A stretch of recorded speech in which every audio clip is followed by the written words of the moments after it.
తెలంగాణ అన్నదాతలందరికీ నమస్కారము. ఈరోజు డిసెంబర్ 9 పైన తెలంగాణ అన్నదాతలైతే గంపెడాశలు పెట్టుకున్నారు. కానీ తెలంగాణ రాష్ట్ర సర్కార్ అయితే వాళ్ళ ఆశల మీద నీళ్లు జల్లింది. ఏంటి అసలు తెలంగాణ సర్కార్ మీద అన్నదాతలు పెట్టుకున్నటువంటి ఆశలు ఏంటి అంటే, ఈ రోజున రైతు భరోసాపై ఒక క్లారిటీ వస్తుంది అనుకున్నారు. అదేవిధంగా 2 లక్షల పైన ఉన్నటువంటి రుణమాఫీ ఏదైతే ఉందో దానిపైన ఒక స్పష్టత వస్తుందని చెప్పేసి అన్నదాతలు ఎంతో ఆశతోని ఉన్నారు. ఎందుకంటే ఈరోజు క్యాబినెట్ సమావేశం, అదేనండి మనకు శీతాకాల సమావేశాలు మొదలవుతాయి. డిసెంబర్ 9న మేము చర్చించి నిర్ణయం తీసుకుంటామని చెప్పేసి స్వయంగా తెలంగాణ ముఖ్యమంత్రి మరియు మిగతా మంత్రులు అయితే చెప్పడం జరిగింది. ఏదైతే వాళ్ళు రైతు భరోసా విషయంలో ఒక క్యాబినెట్ సబ్ కమిటీని వేశారు కదా, ఆ క్యాబినెట్ సబ్ కమిటీ ఏదైతే ఉందో వాళ్ళు నివేదిక సమర్పించి ఈరోజు డిసెంబర్ 9న దానిపై ఒక నిర్ణయం తీసుకుంటాము.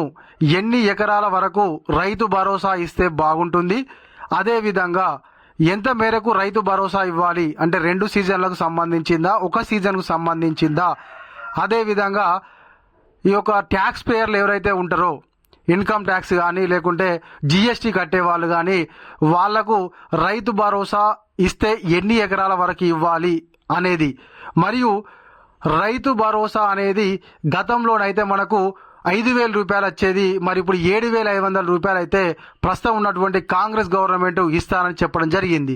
అయితే వీటన్నిటి మీద డిసెంబర్ 9న చర్చించి నిర్ణయం ప్రకటిస్తామని చెప్పేసి ఒక నెల కిందటే వాళ్ళు చెప్పడం జరిగింది. డిసెంబర్ 9న వాళ్ళ ఎవరైతే అధినేత్రి ఉందో సోనియా గాంధీ పుట్టినరోజు, మరియు వాళ్ళు అధికారంలోకి వచ్చి సంవత్సరం గడుస్తుంది. కాబట్టి వీటన్నిటిని బేస్ చేసుకొని రైతు భరోసాను డిసెంబర్ 9 నాడు మేము ప్రకటిస్తామని చెప్పేసి చెప్పడం జరిగింది. అయితే ఇక 2 లక్షల పైన ఉన్నటువంటి రుణమాఫీ పైన కూడా ఈరోజు ఒక క్లారిటీ వస్తుందని చెప్పేసి చాలామంది అన్నదాతలు అయితే ఎదురు చూశారు. ఎందుకనంటే ఈరోజు సమావేశాల్లో దానిపైన కూడా చర్చించి ఒక నిర్ణయం ప్రకటిస్తారని చెప్పేసి అనుకున్నారు. గతంలోనైతే సర్కారు 2 లక్షల పైన ఉన్నటువంటి అమౌంట్ను కట్టేయండి, 2 లక్షల వరకు మేము రుణమాఫీ చేస్తామని చెప్పేసి చెప్పడంతో చాలా మంది అన్నదాతలు అయితే పైన ఉన్నటువంటి అమౌంట్ ఎంతైతే ఉందో అదంతా కట్టేసుకొని 2 లక్షల వరకు రుణమాఫీ కోసం అయితే ఎదురు చూస్తున్నారు. ఉదాహరణకు 2,50,000 ఉంటే పైన 50,000 కానీ, 2,30,000 ఉంటే పైన 30,000 కానీ, 2 లక్షల పైన ఎంత అమౌంట్ ఉంటే అంత అమౌంట్ కట్టుకొని 2 లక్షల వరకు రుణమాఫీ జరుగుతుందని చెప్పేసి అయితే అన్నదాతలు ఎదురు చూస్తున్నారు. అయితే ఈ రెండే కాకుండా ఇంకా కూడా ఏంటి అంటే కౌలు రైతులు మరియు రైతు కూలీలకు కూడా వాళ్ళు సంవత్సరానికి 12,000 రూపాయలు వేస్తారని చెప్పడం జరిగింది కదా, దాని మీద కూడా ఒక స్పష్టత వస్తుందేమో అని చెప్పేసి అయితే అందరూ ఎదురు చూశారు. నేను కూడా అదే అనుకున్నాను. ఇవాళ మరి ఏదో ఒకటి కొలిక్కి వస్తుంది కావచ్చు, కనీసం రైతు భరోసా గురించి అయినా కూడా ఏదైనా ఒక విషయం కానీ లేకుంటే ఏదైనా ఒక ప్రకటన వస్తుందేమో అని చెప్పేసి అయితే ఎదురు చూసాము. కాకపోతే మన ఆశలన్నీ అడియాశలు అయినాయి. వాళ్ళు ఏం చేసిరంటే మళ్ళీ 16 తారీఖు దాకా సమావేశాన్ని అయితే వాయిదా వేయడం జరిగింది. అంటే ఇక 16 తారీఖు దాకా రైతు భరోసా గురించి కానీ, 2 లక్షల పైన రుణమాఫీ గురించి కానీ, మిగతా ఏదైతే అన్నదాతలకు ఇచ్చినటువంటి హామీల గురించి అయితే ఎటువంటి న్యూస్ అయితే ఉండదు కావచ్చు. ఇక ఇన్ని రోజులు డిసెంబర్ 9 అని చెప్పి చెప్పుకుంటా చిల్లు. ఇక మరి మళ్ళీ ఏం చెప్తారు, గతంలోనే వాళ్ళు ఏం చెప్పారంటే డిసెంబర్ 30 నాటికి టోటల్గా రైతు భరోసా అనేది అర్హులైనటువంటి అన్నదాతల అకౌంట్లో వేస్తాము. 1 ఎకరం నుంచి వెళ్ళి స్టార్ట్ అయ్యి 10 ఎకరాల వరకు ఉన్నటువంటి వాళ్లకు 45 రోజుల వరకు ఈ యొక్క ప్రక్రియ కొనసాగుతుంది అని చెప్పేసి స్వయంగా తెలంగాణ వ్యవసాయ శాఖ మంత్రి చెప్పడం జరిగింది. ఇక మరి అది మొదలవుడు కాదు కదా, కనీసం దాని గురించి ముచ్చటనే లేదు. మరి 45 రోజులు జరిగేటువంటి ప్రక్రియ గురించి ఇంతవరకు వాళ్ళు ఎటువంటి న్యూస్ అయితే ఇవ్వలేదు. అదేవిధంగా క్యాబినెట్ సబ్ కమిటీ ఏదైతే ఉందో బట్టి విక్రమార్క ఆధ్వర్యంలో వేసినటువంటి వాళ్ళు కనీసం వాళ్ళ యొక్క నివేదిక గురించి ఒక్కనాడు కూడా వాళ్ళైతే ఒక ప్రెస్ మీట్ కానీ లేకపోతే ఎక్కడ కూడా దాని గురించి అయితే చర్చించలేదు. మరి వాళ్ళు నిజంగానే కమిటీ కింది స్థాయి వరకు వెళ్ళి అన్నదాతలను ప్రశ్నించి వాళ్ళ దగ్గర నుంచి వాళ్ళు ఫీడ్బ్యాక్ తీసుకున్నారా లేదా అనేది అయితే చాలామందికి ఒక డౌట్గానే ఉంది.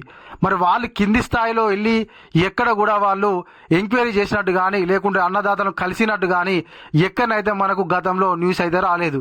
కాకపోతే ప్రస్తుతం అయితే వాళ్ళు ఏమంటున్నారంటే కింది స్థాయి వరకు వెళ్ళి క్యాబినెట్ సబ్ కమిటీ అయితే నివేదిక తయారు చేసింది. ఆ నివేదిక రాగానే మేము పూర్తి వివరాలను అయితే ప్రకటిస్తాము. రైతు భరోసా ఎన్ని ఎకరాలకు ఇవ్వాలి, ఎవరికి ఇవ్వాలి అనే దాని గురించి క్యాబినెట్ సబ్ కమిటీ నిర్ణయం ప్రకారం మేము చర్చించి చెప్తామని చెప్పేసి చెప్పడం జరిగింది. మరి వాళ్ళు చర్చించేది ఎప్పుడు, మరి మనకు చెప్పేది ఎప్పుడో ఇక వాళ్ళకే తెలియాలి. ఇక ఇది ఇలాగుంటే 2 లక్షల పైన రుణమాఫీ అలానే ఉంది, ఇంకా 2 లక్షల లోపు రుణమాఫీ, 2 లక్షల వరకు రుణమాఫీ అలాగే ఉంది. ఇప్పటికి కూడా 2 లక్షల వరకు రుణమాఫీ అటువంటి వాళ్ళు చాలా మంది అయితే ఉన్నారు. 2 లక్షలు కాదు, లక్షలోపు 50,000, 70,000 అన్నీ కరెక్ట్ ఉండి కూడా రుణమాఫీ కానటువంటి వాళ్ళైతే చాలా మంది ఉన్నారు. గతంలో కూడా నేను 2-3 వీడియోస్ చేశాను. కింద కామెంట్ పెట్టినటువంటి అన్నదాతల యొక్క కామెంట్లను తీసుకొని అయితే నేను 2-3 వీడియోలు చేశాను. అయినా కూడా ఇప్పుడు ఇంకా కూడా చాలా మంది కామెంట్లు పెడుతున్నారు, అన్న మాకు 50,000 వరకు కాలేదు, 1,00,000 వరకు కాలేదు, మాకు అన్ని కరెక్ట్ ఉన్నా కూడా కాలేదన్న అని చెప్పేసి కొంతమంది అంటారు. ఇంకొకరిది విచిత్రంగా ఉంది, లిస్టులో రుణమాఫీ జరిగినట్టు వచ్చింది, కాకపోతే అన్న నాకు అకౌంట్లోనైతే డబ్బులు పడలేదని చెప్పేసి ఇది ఒక రకమైనటువంటి ప్రశ్న రావడం జరిగింది. మరి ఇలా ఎన్ని రకాల వీలైతే అన్ని రకాలుగా అన్నదాతలకైతే రుణమాఫీ అందకుండానే అందినట్టుగా రాష్ట్ర ప్రభుత్వం అయితే ప్రకటించింది. ఇక 2 లక్షల లోపే రుణమాఫీ కాని వాళ్ళు దరిదాపుగా ఒక 2 నుంచి 3 లక్షల మంది అయితే ఉంటారు. ఇక 2 లక్షల పైన అయితే ఇక చెప్పనవసరం లేదు. కాబట్టి ఇంకా కూడా 2 లక్షల లోపు రుణమాఫీ అనేది అయిపోలేదు. రాష్ట్ర ప్రభుత్వం అయితే సంపూర్ణ రుణమాఫీ జరిగిందని చెప్తుంది, కానీ రుణమాఫీ అయితే ఇంకా మిగిలే ఉంది. రుణమాఫీ గురించి అట్లుంటే ఇక రైతు భరోసా గురించి అయితే ఇప్పటి వరకు అయితే వానాకాలం సీజన్కు సంబంధించినటువంటి రైతు భరోసానైతే పడలేదు. అలాగే ఇప్పటికే యాసంగి సీజన్ అయితే ఆల్రెడీ మొదలైపోయింది. చాలామంది అన్నదాతలు అయితే డ్రమ్ సీడర్ ఎగ్గే వాళ్ళు కానీ మెదజల్లే వాళ్ళు కానీ ఆల్రెడీ సాగునైతే మొదలు పెట్టేశారు. మరి ఇప్పటికి కూడా రైతు భరోసా గురించి అయితే ఒక స్పష్టంగా ఒక ప్రకటన అయితే మనకు రాష్ట్ర ప్రభుత్వం చెప్పలేదు. మరి ఈ యాసంగి సీజన్లో కూడా రైతు భరోసా ఎగ్గొట్టేటువంటి ప్రయత్నం చేస్తున్నారా అనేటువంటి ఒక ప్రశ్న అయితే అన్నదాతల్లో వ్యక్తమవుతుంది. దీనికి సంబంధించి రాష్ట్ర ప్రభుత్వం అయితే వెంటనే మీరు ఎప్పుడు వేస్తారు, ఎన్ని ఎకరాల వరకు వేస్తారు అనేటువంటి ఒక స్పష్టమైన ప్రకటన చేస్తేనైతే బాగుంటుందని చెప్పేసి అన్నదాతలు అయితే కోరుకుంటున్నారు. ఈ రైతు బంధు ఏదైతే ఉందో అది పెట్టుబడి సాయం, అంటే మనకు ఏదైతే పంట సాగు అవుతుందో మొదలవుతుందో దానికి ముందు వేస్తే అన్నదాతలకు ఏదైనా కొనుక్కోవడానికి ఉపయోగపడుతుంది అనేటువంటి ఉద్దేశంతో ప్రారంభించబడిందే ఈ రైతు బంధు. అయితే అదే రైతు బంధును పేరు మార్చి వీళ్ళు రైతు భరోసాగా కొత్తగా పథకం ప్రవేశపెట్టినట్టు చేస్తున్నారు. కానీ గతంలో ఉన్నటువంటి ప్రభుత్వం అయితే టైం టు టైం అయితే వేసింది, కానీ ప్రస్తుతం ఉన్నటువంటి ప్రభుత్వం అయితే ఇప్పటి వరకు అయితే వాళ్ళు ఎక్కి సంవత్సరం అవుతుంది. కానీ గతంలో ఇచ్చినటువంటి ప్రభుత్వం ఇచ్చిన 5,000 రూపాయలు వాళ్ళు అధికారంలోకి వచ్చిన తర్వాత అయితే వేసింది. కానీ తర్వాత వీళ్ళు ఏదైతే రైతు భరోసా 7,500 రూపాయలు వేస్తామని చెప్పేసి అన్నారు ఎకరానికి, అదైతే ఇంతవరకు అయితే వాళ్ళు అధికారంలోకి వచ్చిన తర్వాత ఒక్కసారి కూడా అర్హులైన అన్నదాతల అకౌంట్లో అయితే జమ చేయలేదు. ఇంకా మీలో ఎవరికైనా 2 లక్షల లోపు రుణమాఫీ కాకుండా అయితే తప్పకుండా కిందనైతే కామెంట్ చేయండి. ఇది మన వీడియో. ఈ వీడియో కనుక మీకు నచ్చినట్లయితే ఒక లైక్ చేయండి. మీరు చేసేటువంటి లైక్ వలన అయితే మన వీడియో చాలా మంది అన్నదాతల దగ్గరికి అయితే వెళ్తుంది. కాబట్టి తప్పకుండా అందరూ అయితే లైక్ చేయండి. అదేవిధంగా ఇంకా ఎవరైనా మన ఛానల్ను సబ్స్క్రైబ్ చేసుకున్నట్లయితే వెంటనే సబ్స్క్రైబ్ చేసుకొని పక్కనటువంటి గంట సింబల్ నొక్కండి. Thank you.